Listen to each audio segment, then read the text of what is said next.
हे लक्षात येत नाही अजिबात. बघा हो, पण 5च वर्षात इथल्या मुसलमानांना बरोबर कळालं की मोदीचा काहीतरी प्लॅन आहे बरं का.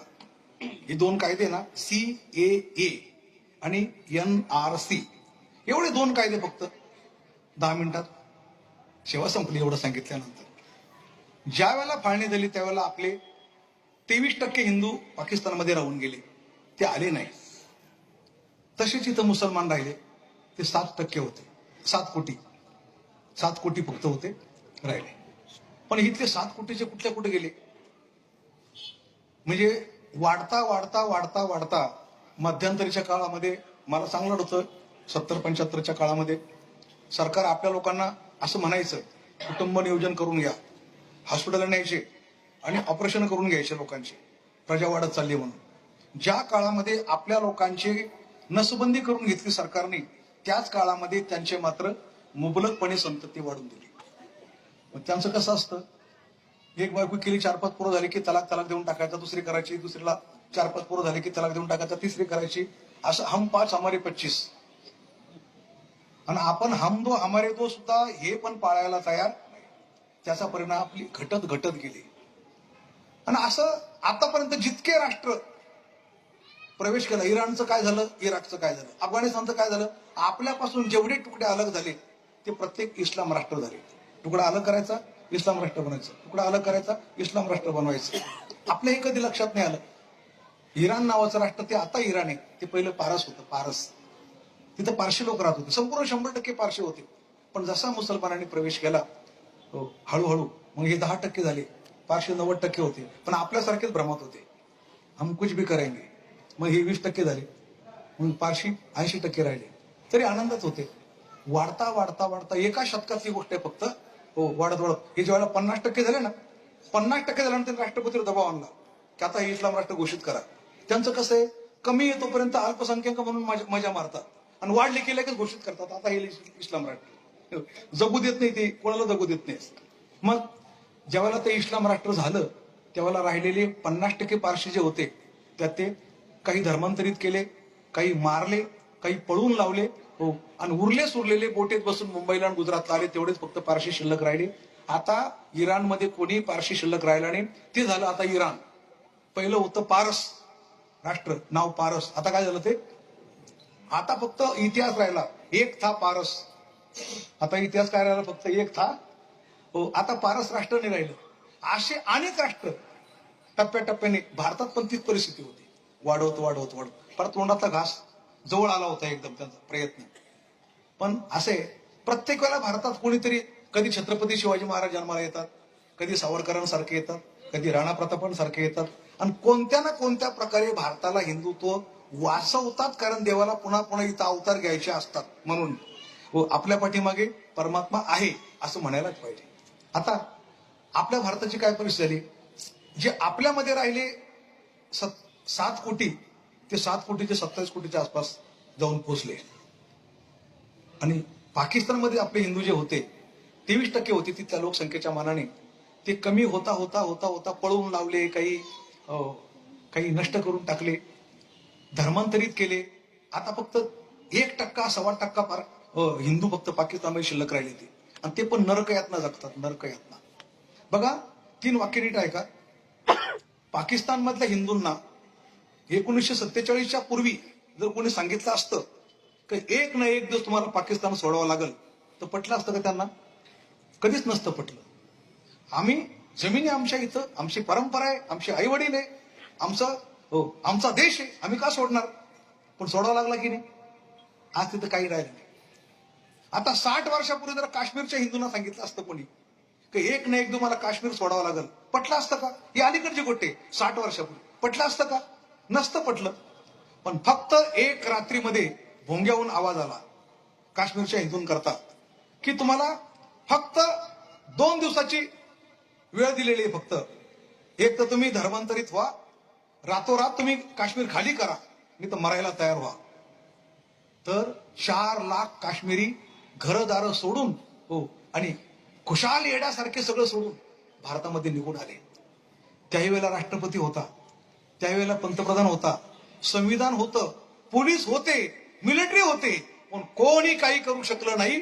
त्या भोंग्यांपुढून त्या आवाजापुढं हो सरळ यांनी घरदार सोडून दिले. आलं का लक्षामध्ये? पण आता सुद्धा तशा प्रकारचे ऑर्डर भारतामध्ये होते. हो आताही पोलीस आहे त्या म्हणजे काश्मीरच्या लोकांना पळून काय यावं लागलं की पोलीस होते, मिलिटरी होती, राष्ट्रपती होता, पंतप्रधानही होता, फक्त मोदी नव्हते. आलं का लक्षामध्ये? हो त्याचा परिणाम त्यांना काश्मीर सोडावा लागला.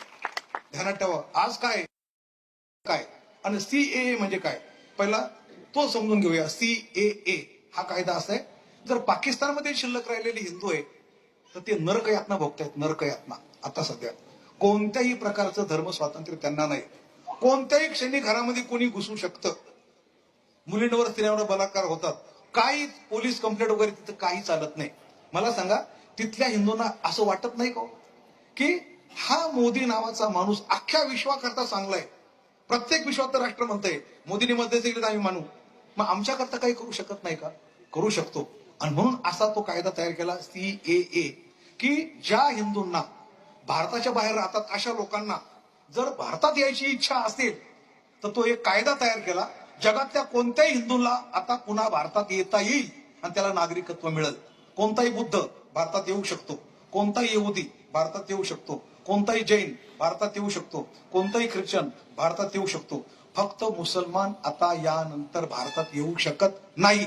असा तो कायदा आहे CAA. असं का? असं का? कारण आहे आमचा हिंदू बाहेर अल्पसंख्याक आहे, मुसलमान बाहेर अल्पसंख्याक नाही. तुमचे राष्ट्राचे राष्ट्र पडलेत, तुम्ही कुठे राहू शकता? तो कायदा समजून घेणं गरजेचं आहे. आता NRC म्हणजे काय? नागरिक संशोधन बिल अति महत्वाचं आहे. का?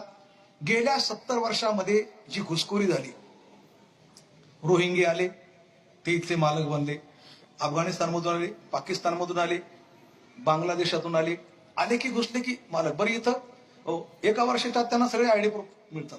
राशन कार्ड मिळतं, इलेक्शन कार्ड मिळतं, त्यांना आधार कार्ड मिळतं. इथले मालक आता मनसेने प्रयत्न चालू केला ना शोधून काढायचे. नाव सांगा आम्ही तिथे येऊ आणि शोधून काढू. तू कधीपासून आला, लगेच तिथले मालक बनतात ते. अशा प्रकारचे 10 कोटी लोक आता सध्या अंदाजे घुसून बसलेले आहे. मला सांगा ज्या देशामध्ये 10 कोटी लोक घुसून राहतात आणि मालक बनतात त्या देशाची काय परिस्थिती काय परिस्थिती होते? अरे तुम्ही आपण जर अमेरिकेला गेलो, जपानला गेलो, जर्मनला गेलो तर तिथं आपल्याला आपला विजा संपल्यानंतर एकही दिवस वाढवा राहू देत नाही. हो लगेच हाकलून देतात, जा मरा तुमच्या देशामध्ये, इकडे घाण करू नका. मला सांगा हा कायदा सगळ्या जगामध्ये हो आणि आपल्या देशामध्ये कोणी यावं कोणी ही धर्मशाळा आहे का हो आपला देश? म्हणजे धर्मशाळा आहे का? कायदा पाहिजे की नाही? तोच कायदा आहे, पाहिजे तोच कायदा आहे. जो जगात सगळीकडे कायदा चालतो तोच आपल्या देशामध्ये पाहिजे. म्हणून त्याचं नाव आहे NRC. आता हे सरकार आल्यापासून यांनी रोहिंगे बाहेरच्या बाहेर थोपवून ठेवले, घुसखोरी बऱ्याच प्रमाणामध्ये कमी झाली. आता जे दंगे, शाहीनबाग, अमुक तमुक दंगे जे दिल्लीला चालू आहे, कारण काय? कारण काय? इथल्या सगळ्या मुसलमानांना हे माहित आहे की आपलं नागरिकत्व जात नाही. का जात नाही? तुम्ही पिढ्याने पिढ्या इथलेच आहे, उलट तुमचं नागरिकत्व पक्का होतंय. बरोबर ना? मग तुमचं नागरिकत्व जर पक्का होतं मग दंगे का करतात? कळलं का? का करतात? त्यांना त्यांच्या स्वतःच्या नागरिकत्वाबद्दल प्रश्न नाहीये, त्यांना जे बोलवायचे बाहेरून. आलं का लक्षामध्ये? प्रत्येक वर्षाच्या वर्षाला कोट्यावधी जे बोलवायचे ते त्यांचं गणित फेल गेलं. आलं का लक्षामध्ये? बघा आम्ही कोणत्या भ्रमात आणि ते कोणत्या भ्रमात. हो त्यांना हे इथं ती संख्या वाढवायची होती आणि ती संख्या वाढवण्याकरता या बाबांनी या 2 माणसांनी घोळ घातला मध्ये. आलं का लक्षात? 2 माणसं कळलं ना तुम्हाला? मग समजलं तर बस झालं, पुढे बोलत नाही. या 2 माणसांनी घोळ घातला. हो त्यांचं सगळं स्वप्न धुळीला लावून टाकलं. अलग लक्षात. म्हणून ते रस्त्यावर उतरतात. आता मला फक्त एक म्हणत, त्यांचं स्वप्न धुळीला घातलं म्हणून ते रस्त्यावर उतरतात की आम्हाला हा कायदा नको. ते जे उतरतात लाखो लोक आम्हाला हा कायदा नको म्हणण्याकरता. पण मी असं म्हणतो आम्हाला हा कायदा पाहिजे म्हणून आपणही रस्त्यावर उतरलं पाहिजे ना, समर्थन करण्याकरता. आपल्याला कधी कळायचं? आपल्याला कधी कळायचं? जसं त्यांना पटकन कळतं. अलग लक्षात. जी गोष्ट आम्हाला 70 वर्ष कळाली नाही ती त्यांना 5 वर्षात कळाली. नजर एक हो नजर, अशा नजरेने देशाकडे पाहिलं पाहिजे. ठीक आहे, कीर्तन, प्रवचन, फड, हरिपाठ, काकडा सगळं करा, पण सगळं करत असताना बाहेर काय चाललेलं आहे त्याचं पण भान आपल्याला असायला पाहिजे. म्हणून हा विषय मी मुद्दाम आज मांडला, रोज मांडतो. आमचं हे कामच आहे. अलग लक्षामध्ये कीर्तनकार तयार होतील, प्रवचनकार तयार होतील, वाजवणारे, म्हणणारे, गाणारे, तिथं वारकरी संप्रदायाची संपत्ती. अलग लक्षामध्ये. पण ध्यानात ठेवा, एक RSSचा माणूस तयार करण्याकरता किती सायास करावं लागतात. कारण तिथं काही मानधन मिळत नाही. जीव धोक्यात घालून डोक्यावर बर्फ, तोंडात साखर आणि पायाला भिंगरी. कधी कर्नाटकमध्ये जाऊन कार्य करायचंय, कधी केरळला जाऊन कार्य करायचंय, कधी पश्चिम बंगालमध्ये जाऊन कार्य करायचंय, कधी तामिळनाडूमध्ये जाऊन काम करायचंय हिंदुत्व टिकवण्याकरता. म्हणजे फार थोडे कार्यकर्ते असतात पण फार निष्ठावंत असतात. पश्चिम बंगालमध्ये आतापर्यंत जवळजवळ शेकडो कार्यकर्त्यांच्या हत्या झाल्या, पण ते चिकाटी सोडत नाही. त्यांचं काम चालू आहे. ज्या ठिकाणी आपण जाऊ शकत नाही, हैदराबाद सारख्या ठिकाणी, तिथं लाखो कारसेवक गेले. आणि CAA ला आणि NRC ला समर्थन देण्याकरता रस्त्यावर उतरले. काही कोणी आतंकवादी त्यांच्या समोर पण येऊ शकला नाही. ध्यानात ठेवा, अख्ख्या जगात जो दरार आहे तो RSSचा दरार आहे. झालं लक्षामध्ये की आता पुण्याला जे संचलन झालं, आता लेटेस्ट झालं की नाही, किती मोठं होतं. पण शिस्त काय, मुख्यमंत्र्याला आमंत्रण होतं, आले मुख्यमंत्री आणि पब्लिक मध्ये बसले होते, है ना. पब्लिक मध्ये तुम्ही पाहिलं की नाही मला काही माहिती नाही बघा, पण सर्वांच्या तुम्हाला माहिती असायला पाहिजे माझ्यापेक्षा, कारण मी ठाण्यात राहतो, तुम्ही पुण्यात राहतात. पब्लिक मध्ये बसले, संमेलन संपलं, त्यांचा उल्लेख पण नाही केला. पत्रकारांना विचारलं, म्हणे का देवेंद्रजी तुम्हाला तर आमंत्रण केलं होतं, आणि आमंत्रण केलं असताना तुम्ही आले, तुम्हाला काही पाहुणचार नाही, हार दिला नाही, तुम्हाला काही भाषण दिलं नाही, आणि तुम्ही असेच उठले. ते म्हणे ते RSSचे, मी RSSचा, ते जे काम करतात ते मी पण काम करतो. आमच्यात मान सन्मानाची काही परंपरा नाही, ती प्रथाच नाही म्हणे आमच्याकडे. याला म्हणतात शिस्त. आणि आमच्याकडे जर एखादं आमंत्रण आलं, आमदार खासदार आला, तर कीर्तनामध्ये घालील लोटांगण वंदे शरण, साहेब काय देतात काय नाही, काय देतात नाही. बरं, राष्ट्र जर टिकवायचं असेल, ध्यानात ठेवा, आपल्याला सुद्धा त्या पद्धतीचं कार्य करणं हे अत्यंत गरजेचं आहे. काल परवा तात्याने मला जो कार्यक्रम दिला होता त्र्यंबकेश्वरला, त्या ठिकाणी मी हा विषय मांडला. पण 10 मिनिटात मी हा विषय जो मांडत असतो तो एवढा करता मांडतो की या 2 कायद्याबद्दल प्रत्येक मनुष्य जागरूक असला पाहिजे. कारण हे राजकारण नाही, हा तुमच्या आमच्या अस्तित्वाचा प्रश्न आहे. बरोबर आहे ना. अस्तित्वाचा का म्हणतो बघा, जगातल्या मुसलमानांना कुठेही गेले तरी त्यांना राष्ट्र आहे, अर्ध जग त्यांचे, अर्ध जग, इराण, इराक, बलुचिस्तान, पाकिस्तान, अफगाणिस्तान. पण हिंदूंना भारत सोडल्यानंतर कुठल्याही देशात पाय ठेवायला सुद्धा जागा एवढंच एक आहे, फक्त एवढं एकच. ते सुद्धा जतन कसं करायचं हा मोठा प्रश्न पडलाय, कारण ते सेक्युलर आहे. अलग लक्षामध्ये अनेक प्रकारचे कायदे याच्याकरता निर्माण झालेले ते. म्हणून इथून पुढे तरी आहे त्यांच्याकरता मानासन्मानाने जगता येईल अशा प्रकारचं राष्ट्र राहावं, हा प्रयत्न आहे. म्हणून हे 2 कायदे तयार केले. तर मी असं म्हणेल, राम मंदिराचा निकाल लागला, त्याच्यात तर आपल्याला आनंद आहे. 370 कलम रद्द झालं, न भूतो न भविष्यती, त्यात तर आनंद आहेत.